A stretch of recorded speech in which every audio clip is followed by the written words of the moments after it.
Okay, we're good to go. Good morning, everyone. Thank you for scheduling time for this one. This is going to be a great topic. We're excited. We do this every year around this time.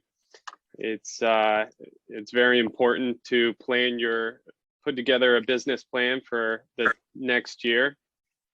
Something that you're always going to want to keep in front of you at all times because it's your roadmap to success for that year. With that being said, Uncle Tim, do you kind of want to start us off on what you sent out and talk about the plan that we typically use as a baseline? I just sent out this morning a copy to everybody. If you didn't get it, let me know. Hopefully I have everybody on the list. And it's just a generic business plan of kind of recapping what happened last year, what your goals are this year, what your schedule is going to be, and then the challenges and solutions that you're going to have to the problems that you're going to face. And then the last part is what are the rewards that you're going to get from it. So anybody that's interested in filling that out, sending my dad and I a copy of it, we'd be happy to set up a private Zoom call with you and review it with you and see if we can help you, hold you accountable and achieve those goals for next year. But if we kind of just go around the room a little bit and find out what maybe one thing is that somebody's looking to do or change in 2022 to try to bring their business forward, we can start with that and talk about it. So Michelle, I'm sure you've already started working on your plan with Brian Buffini. What are some of the things that maybe you're looking at tweaking for 2022 to maybe move forward just a little bit? Mm-hmm. We've started working on it. We'll really dive into it probably more this month. We usually set aside 2 full days to work on it and plan the marketing piece, the volume piece. So there's a couple different aspects that we look at. One of the things we'll look at this year is the number of what we did this year, where we want to go next year, how we're going to get there. So whether that involves more obviously contacts, the different marketing vehicles that we're going to use, the number of client appreciation events that we'll do, because we try to build it around our relationships and the referrals that we get. So we'll dive into that. I know we're going to build upon, one of the things we're going to build on is the price point that we target, the relationships that we're going to dig deeper into that have been our biggest referral source. So we'll dig into that a little bit more next year and probably plan 2 more client events in addition to what we're doing. Okay. And you're very organized with those client events and stuff. Do you have anything set up for 2022? Are there any seminars that you're going to attend? Because it's been a little crazy ever since the pandemic. Yeah, it's been hard for us to go anywhere. Right. Is Brian Buffini, is he going to have any live things like he did before? He is. So he's got 7 planned right now. 7 planned, and the schedule has been posted. So I believe there's 2 in the first quarter and then on from there, but they're all in different locations across the nation. They're 1-day events this year. So I'll plan on hitting probably 2 of those in different cities that I haven't been before, just because you tend to meet new people in the different cities, and it's another source of referrals from, another agent, another state. Right. Is there anything like Richmond before where it was drivable for us that we don't have to get involved in these airlines? Yes, there is. Richmond is in March again. Okay. So like it always is. So that would be a good one for us to try to attend together. Yeah. If we could. Yeah. Yeah, we'll try to get a big group to go to that Richmond, because that's not a real far drive and it's always a good event. Yep. Mm-hmm. Yep. Yeah. All right. How about Paul and Sue? What type of changes are you looking to make towards your business in the upcoming year of 2022?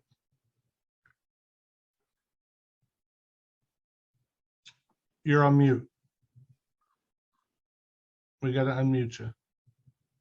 There. Our whole business is shifting, of course. So it's going to affect our business plan greatly. We're shifting, of course, away from our new builds and back into a resale plan. And so we've started giving that thought and what we're going to do and how we're going to do it. And we're coaching thought. And we've started coaching with Poppy. We want accountability. We want to be doing what we need to do to keep people in the pipeline. Good, good. So you've recognized some different changes and you're starting to implement them, and you're getting involved with some coaching. And obviously it's going to be a big shift for you guys unless you land another development here real quick. But if you need any help with any of those changes or solutions, feel free to reach out to us. How about Dave White? Dave, what do you have planned? I don't know if you've started working on your business plan with your coach. Yeah, we have started working on it. We're just trying to evaluate where we were in terms of this year and what we want to do next year. I guess some of the things that I've kind of jotted down that I need to improve upon is my objection handling skills and also closing techniques. Also, I need to work on my database, not only expanding it quantity wise, but expanding or improving the quality. So yeah, we're setting some pretty high goals. So we are definitely working on that. Good. Sounds like similar things to Michelle with the database and price point and all those type of things. Sure. Just back to Michelle real quick. When you said price point, are you looking to focus on your marketing to, let's just say 300,000 and above? Is that what you mean by price point, or what did you mean by that? That's exactly what I mean. Yeah, every year we're trying to increase that slightly by the relationships that we're building within the database. So yes, we're trying to build that on, 350 and up, something like that. Okay, good. Yeah. So Dad, tell us in the past what we've gone through, with trying to figure out where we were going to go over the next couple of years, and the planning that we've done, and what you think agents should be doing at this point in time.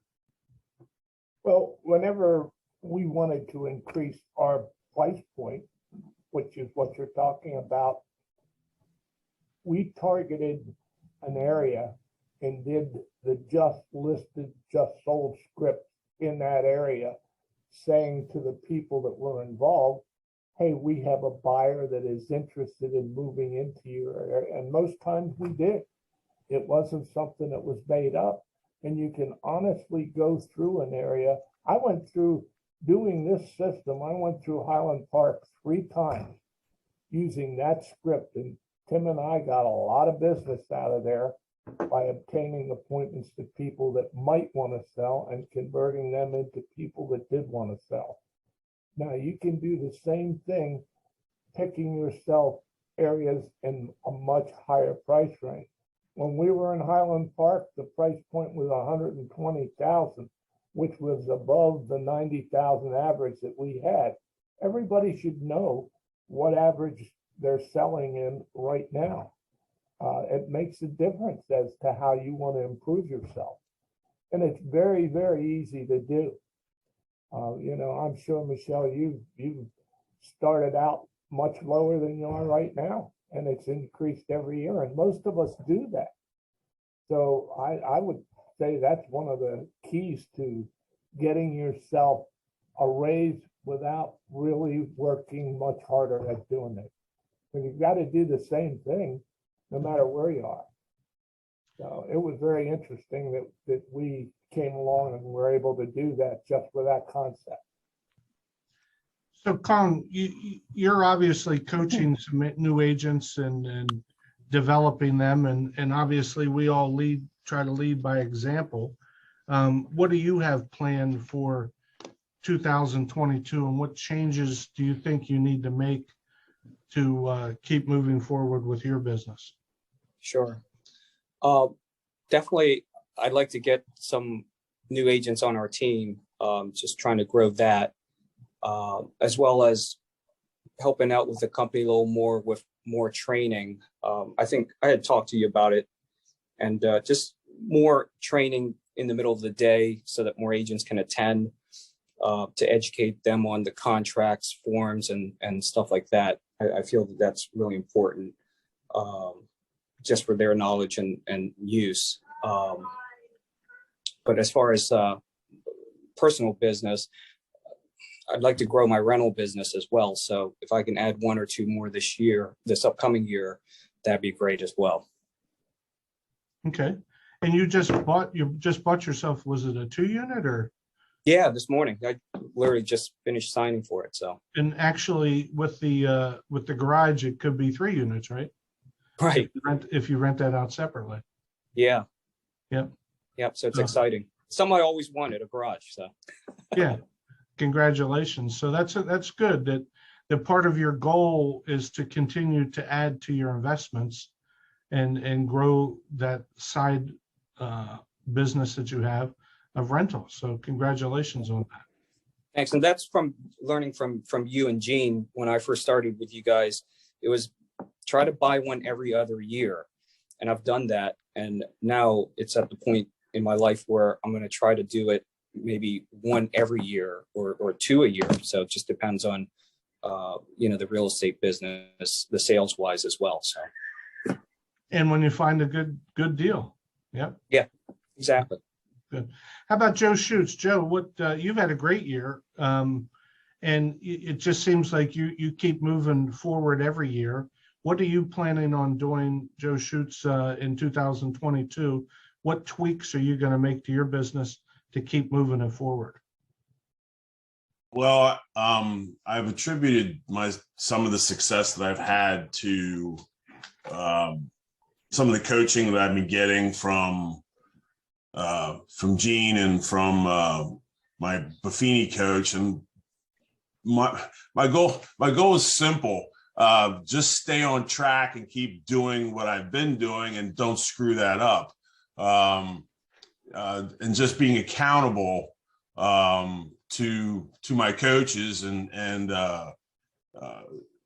because I'm very easily distracted and I can fall into a rabbit hole very rapidly. So I'm trying to stay on track with being on schedule and keep advancing forward. This year I am doing planning some customer appreciation events, which, obviously because of COVID, wasn't able to do or declined to do. And so I want to get some more face time with my clients, and that's something new that I'm trying to implement. But I'm also trying to implement, as part of my business plan, more of expireds and for sale by owners. Hopefully I have a segment that I'd like to fill. Wasn't really addressing that in the past, and I'm looking to address that in the future. So good. Well, we send those out to you every day in multiple counties. So hopefully you can dig into that and add another little slice of pie to your portfolio of business and move it forward. So congratulations on at least thinking through what it is you want to do and those tweaks that you want to make. The next person, let's go to Brent and Andrew that are sitting up there. Brent, hopefully you and Andrew have some lofty goals. You've gotten the rental business up to 100. What kind of commitment are you going to make to us today that you're going to have that rental number up to what? Let's just say by June 30th, 6 months. No pressure, right? No pressure, because what kind of commitment are you going to make? Because there's 29 people on this call that are going to hold you accountable to doing it. Are we going to increase it by 50 units? We're going to increase it by 25? We're going to increase it by 100? What are you committing to? I will, let's say I'll commit to 25 units or doors that we will increase by the middle of next year. Well, hell, 25, we ought to be doing that by March 30th. Wow. Huh? I mean, You have 2 or 3 customers on the line that each have 10 units. We can get to 25 by March, can't we? Yes, we can. All right, so let's commit to 25 by March.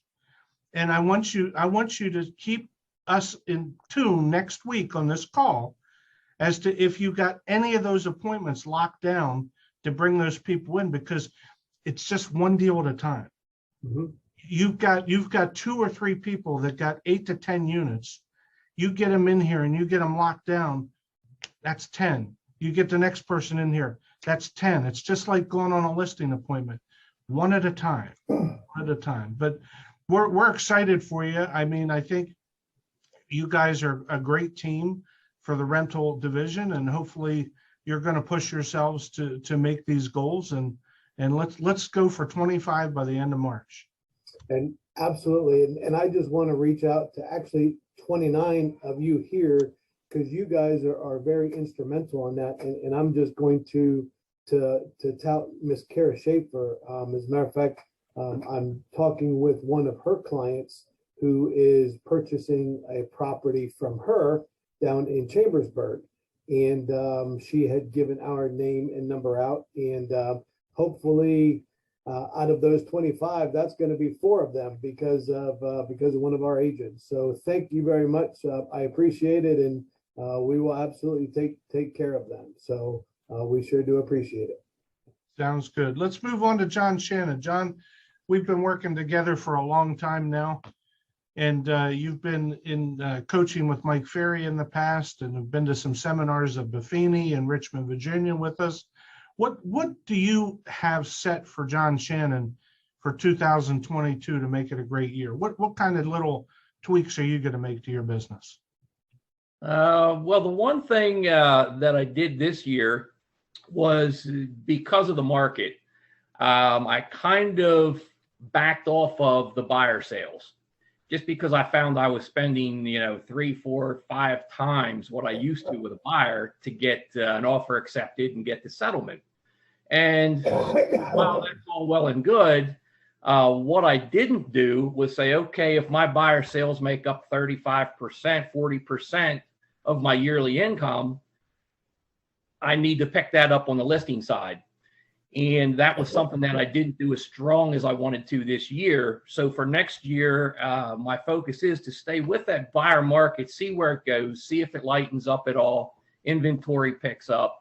And if it doesn't, then I have to come up with a way to get the listings up by that 35 or 40% so that at the end of the year, I'm whole. So that's kind of what I'm looking at for next year.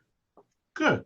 If there's anything we can do to hold you accountable, or if you want to talk it out at all, please feel free to reach out to us. But we all know what to do. What we find ourselves doing is we're always working in our business in the moment, and we never take time to get outside of our business and plan. So that's the whole reason for this call, is to at some point in time, and I think it was Michelle that said that they normally take 2 days to work outside of the business planning. Kara, I think you started doing that too.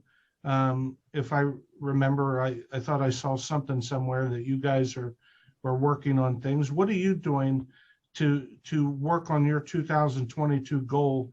And are you taking the time to have the meetings to plan? Because we all get so consumed with the day-to-day working in it.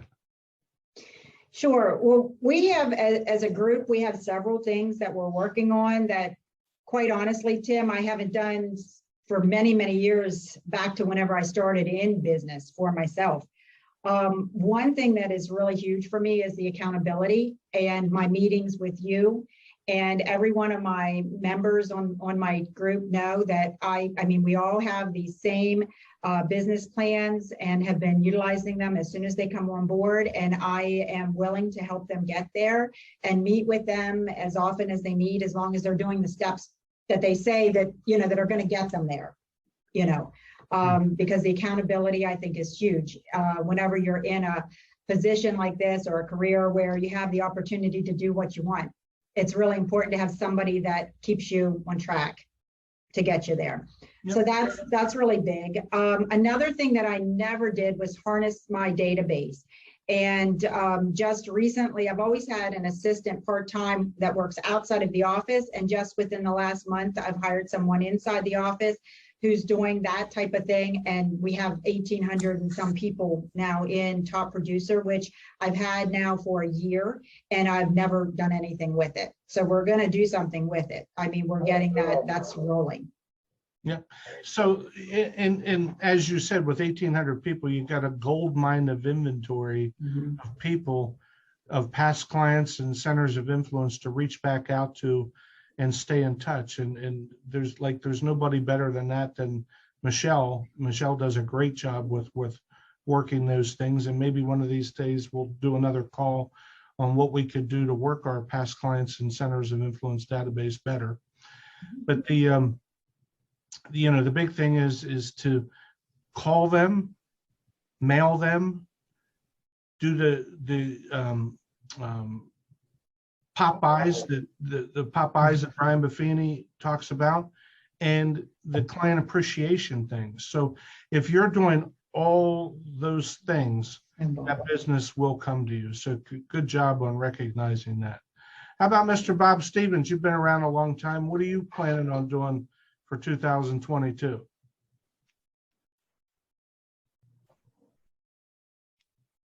I'm still planning on what I told you about when I first came over here about 13 or 14 years ago. I'm looking to retire. So we'll move on to the next person because you're never retiring, Mr. Bob. How about Stacy, Tim? You have too much fun coming in here every day. Tim, how about Stacy? Let's see what Stacy's got planned for this year. It's coming. There she is, I see her. Yep. Hi, guys. So ours is a little bit different. We had more than doubled our revenue and number of closings from 2019 to this year. And so I'm looking at looking back to see what did we do that brought us to this point in the last 24 months, and what are we going to be doing to maintain it? I don't know that we are ready yet for another kind of growth to that degree going into 2022, but we do need to make sure that we are continuing to capture the same amount. So I don't want to say that we're looking to flatline into 2022, but we are looking to make sure we stabilize and keep the momentum going. Mm-hmm. There's nothing. Go ahead, Dad. There's two ways to do that. Number one is we had talked before about increasing your price point. That's the first thing that you all should be working on, just making it a little higher. The other thing is never settle for the same as last year. At least push yourself to do 10% more than you did this year. And if you do that, the end of 10 years, you got 100% growth.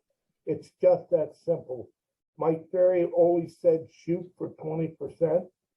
And if you fall short, you haven't failed. You've increased your business at some degree. And if you keep that mindset, you'll never go backwards. Good. One of our great coaches and mentors, Donna Fleetwood, said to us, because we were in the same quandary. We've experienced exactly what you're going through. And she said, Tim and Jean, you'll never go back. You guys are too good. And that's the same thing I'm telling you on this call, Stacy. You won't go back. You're too good. Thank you, Jean.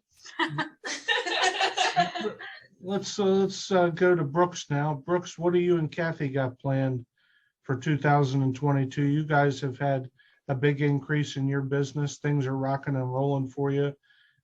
Things are just coming your way. And it just seems like a lot of past clients, centers of influence, people that you and your mom know are really starting to recognize your business talents and are coming towards you. What are you guys going to do differently in 2022? I think it's more refining what we're doing now and doing a lot of the same, but in a more efficient way and a better manner. And like Kong said, you know, we're going to continue to build our own portfolio and invest in real estate and, you know, do the same things, but again, in a more efficient manner. Okay, good. Well, I think we've thrown around some good ideas of what it's going to take to get the 2022 plan rolling. If you haven't checked your email, I sent it out to you first thing this morning. Please take a look at it, fill it out to the best of your ability. If you need some numbers from Erin, she can provide them to you, you know, in order to fill it out. You like to share it with my dad or I, or have a private conversation with us, we'd be happy to do that with you. Maybe what we can do too is look at the Brian Buffini schedule for March and start promoting that and see if we can get a large group of people to go to that seminar, since it's going to be close. And, you know, see if we can get the momentum going that, hey, we're all going to work hard for that first quarter, and our reward is going to be, we're going to go to that seminar and learn some more. So, you know, let's make it a great week. Thank you for everybody for sharing your ideas. If I didn't get to you, I'm sorry. I don't want to just keep prolonging the thing, but we'll come up with a great topic for next week and we'll go from there. Dad, anything else? Yeah, I would like to add a couple of things to that. I would encourage everybody to fill out those sheets. You need to know what your average sale is. You need to know how many deals you did last year. The stats are very important to you, and they're going to give you the ideas that you have for next year's goals. And remember, when you're doing that exercise and when you get to your plan, make sure that every idea that you put on that plan follows the acronym FEP, fast, easy, and profitable. You've got to be fast at the thing you want to do first. It's got to be something you could implement quickly, and it's got to be easy to implement. And then the last thing is you got to look at its profitability. You won't know that unless you know your numbers. So I implore you, if somebody said it in here today, it's your business. I think it was Kara. You have to treat it as your business. Yes, we are the brokers, but you're your own leaders. And the more you lead yourself, the better it's going to be for all of us. That's all I have for today. Thanks, everybody. Yep. Thank you, everybody. And Brooks, thank you for the topic. Hopefully we'll come up with a good one for next week and promote it, and we'll go from there. We'll see you later. All right. See you guys.